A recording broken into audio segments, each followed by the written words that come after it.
Hai semua, apa khabar? Sekali lagi saya Mahadevan, seorang peguam beramal di Tetuan Jerry Fahri dan Jamil. Topik kita pada hari ini adalah mengurangkan denda mahkamah dari perspektif seorang peguam. Mula-mula sekali ya, tuan-tuan dan puan-puan, bila saya sebut mengenai denda mahkamah ni, saya akan merujuk kepada kes-kes yang kecil ataupun kes-kes yang berbentuk denda sahaja. Maksudnya tidak ada hukuman yang berbentuk penjara dalam untuk setiap satu kesalahan yang saya akan nyatakan selepas inilah.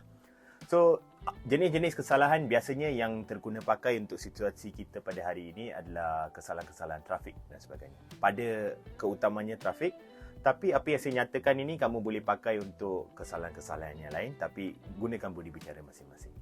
Yang mula-mula sekali, yang pertama sekali, sebelum kamu pergi ke mahkamah pada hari kamu dituduh ni, kamu kena tahu terlebih dahulu kamu ni didakwa di bawah section apa, kesalahan apa. Kenapa kamu perlu tahu? Kamu perlu tahu sebab dalam section tu akan dinyatakan berapa hukuman maksima dan berapa hukuman minima. Ini adalah sesuatu yang kamu perlu tahu supaya bila kamu pergi mahkamah ni, kamu boleh bersedia. Dari segi katakan kamu dikenakan denda. Tapi kamu tak tahu denda ni berapa. 1,000 ke, 10,000 ke, 100,000 ke, kamu tak tahu. Tapi bila kamu tahu kamu ni dituduh di bawah section apa, kamu boleh ada anggaran. Contoh kamu tahu denda minima berapa, denda maksima berapa. So dari situ kamu boleh bersedia untuk menyediakan duit. Dan bila kamu pergi mahkamah ni, pada kebanyakan masa ada keperluan kamu untuk membayar denda pada hari yang sama. Ini adalah sesuatu yang kamu harus ambil maklum. So bila kamu tahu section ni, kamu boleh membuat satu keputusan di mana kamu tahu berapa banyak duit yang kamu kena standby. Itu kamu perlu tahu. Bila kamu pergi mahkamah ni, mula-mula sekali bila kamu pergi mahkamah ni, pergi berpakaian secara sopan. Ini kamu boleh rujuk pada video-video saya yang sebelum ni. Tapi kamu kena ingat, kamu di mahkamah ni, niat kamu pada hari tersebut adalah untuk mengurangkan denda. Tapi cara kamu berpakaian itu pun atau cara perlakuan kamu ni pun boleh menyebabkan Tuan Hakim ataupun Puan Magistrat ni marah dengan kamu. So, benda basic, pastikan basic tu terjaga terlebih dahulu. So, pastikan pakaian kamu ni betul, kemas, terurus dan sebagainya. Dan apa maksud saya? Kamu boleh rujuk pada video-video saya yang sebelum ini. Okey, seterusnya. Sekarang ni kamu dah tahu berapa hukuman. Kamu dah berpakaian secara kemas. Dan seterusnya, apa yang kamu perlu tahu? Okey, bila kamu pergi mahkamah ni, dan bila pada kebanyakan masa, contoh kesalahan trafik, kamu akan mengaku salah, kamu nak minta hukuman ni dikurangkan. Benda pertama yang perlu kamu buat adalah meminta maaf. Kenapa? Okey, kamu kena tahu kenapa wujudnya undang-undang adalah untuk memastikan kesalahan-kesalahan tersebut boleh dikurangkan supaya rakyat awam ataupun orang awam tidak mengulangi semula kesalahan-kesalahan yang sama. Dan oleh yang demikian, biasanya ada bentuk hukuman. Dan hukuman untuk kes kita pada hari ini adalah berbentuk hukuman denda.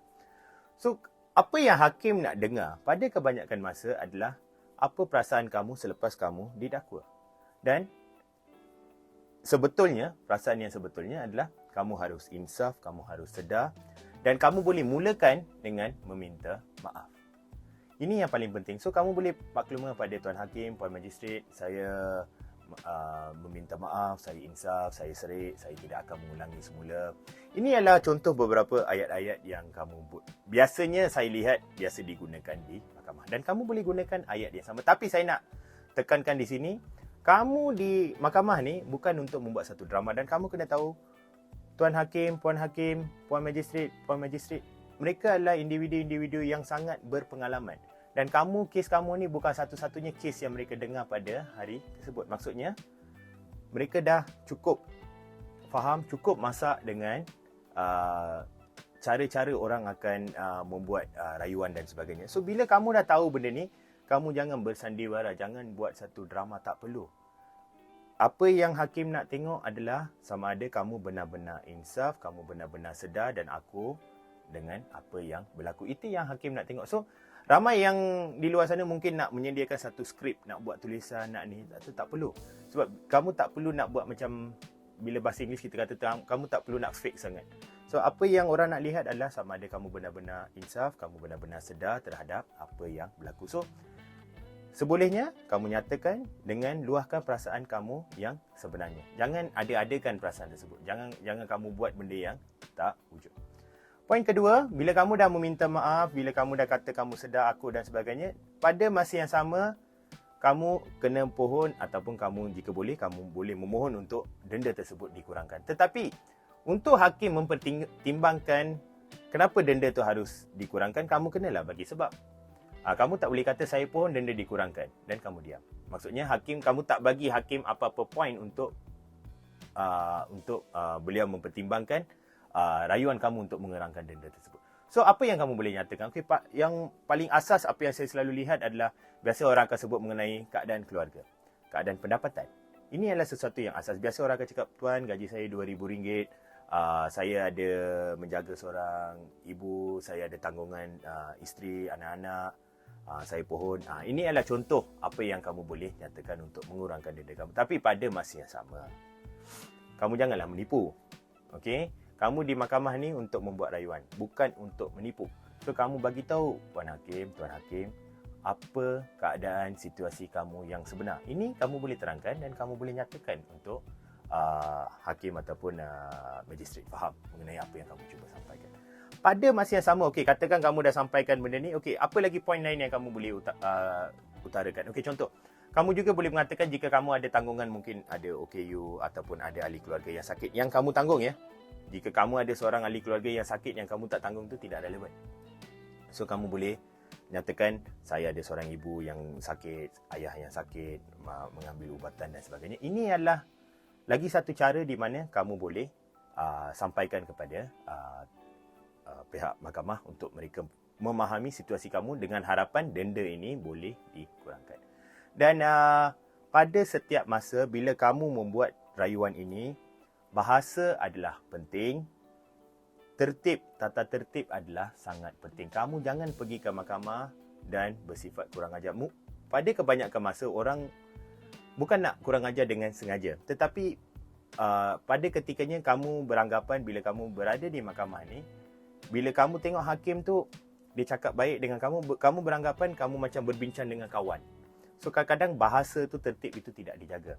So, kamu tak boleh gunakan kamu, awak, semua ni kamu tak boleh gunakan. Pada setiap masa, kamu kena merujuk hakim kepada Tuan Hakim, Puan Hakim. Kalau magistrat, Puan Magistrat, Tuan Magistrat. Kalau susah sangat, sebutlah Tuan ataupun Puan. Kalau mahkamah tinggi, Yang Arif. Tapi untuk denda-denda ni, biasa kes-kes yang di magistrat ataupun mahkamah session. So, kamu boleh sebut Tuan atau Puan. Kalau susah sangat, ingat Tuan atau Puan. Bahasa itu adalah penting.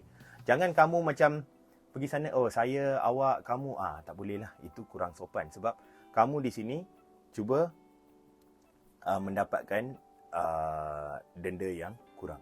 Tapi pada masa yang sama, kamu menyakitkan hati Tuan Hakim ataupun Puan Hakim. Itu adalah sesuatu yang tidak digalakkan. Dan seterusnya, bila kamu dah selesai buat rayuan kamu ini, cuba elakkan untuk berdebat ataupun cuba kamu tak perlu macam nak argue. Sebab kalau dah denda minima RM1,000, kamu tak boleh argue dengan Puan Hakim untuk minta lagi kurang. Sebab Tuan Hakim, Puan Hakim pun terikat dengan undang-undang yang sedia ada. So, kalau denda minima RM1,000, kamu kena bayarlah RM1,000. So, dan pada masa yang sama, kamu jangan berdebat. Kamu kata, katakan Puan Hakim bagi denda RM2,000. Kamu kata, Puan, kurang lagi boleh Puan. Macam ini bukan pasal malam. Ini adalah sesuatu yang kamu kena faham. Kamu dah habis bercakap, seterusnya keputusan mahkamah akan disampaikan. Bila keputusan mahkamah disampaikan, maksudnya tidak ada peluang untuk kamu argue dan sebagainya. Kalau kamu nak rayu, itu kemudian, bukan sekarang. Okey? Ini adalah sedikit sebanyak daripada saya. Semoga apa yang saya sampaikan pada hari ini dapat membantu tuan-tuan dan puan-puan.